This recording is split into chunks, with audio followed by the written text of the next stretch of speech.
You've reached the bottom, emotionally drained, financially stretched, nothing left to give. But what if this is not the end? What if this is exactly where God begins? In 2 Kings 4, tells the story of a woman whose husband had died. Her husband had been a servant of God, but after his death, she was left in debt. Things became so serious that the creditors came and said they would take her 2 sons as slaves to repay what she owed. She was desperate. With no money, no protection, and no way out, she cried out to the prophet Elisha for help. Elisha said to her, "What shall I do for you? Tell me, what do you have in your house?" She answered, "Your servant has nothing there at all, except a small jar of olive oil." The prophet didn't ask her, "What don't you have?" He didn't focus on her problems. He didn't dwell on her situation. Instead, he asked, "What do you have in your house?" And she said, "Nothing except a small jar of oil." Isn't that just like us? We focus on what we lack, what didn't work, what we've lost. But God asks a different question. What do you already have?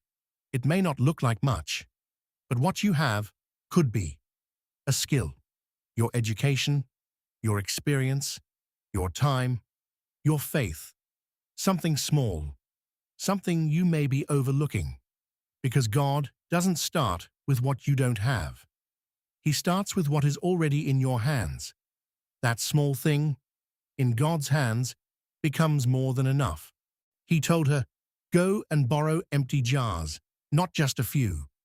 This meant she had to leave her house, leave that place of stress, that place of lack, that place where everything felt finished.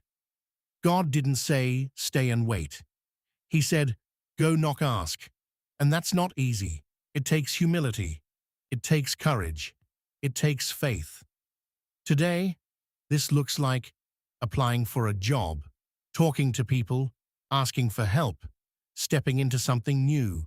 You have to leave your comfort zone, your fear, that mindset of nothing is working, because your miracle is not in that place. She went out and people gave her jars. God placed people in her life to give her what she didn't have. And it's the same today.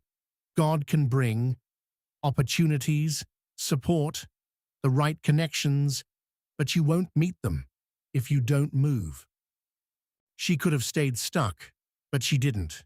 She moved, she knocked, she obeyed, and that's when things changed. Obedience is not always comfortable, but obedience opens the door for God to move. She started pouring the oil, and it didn't stop. Jar after jar.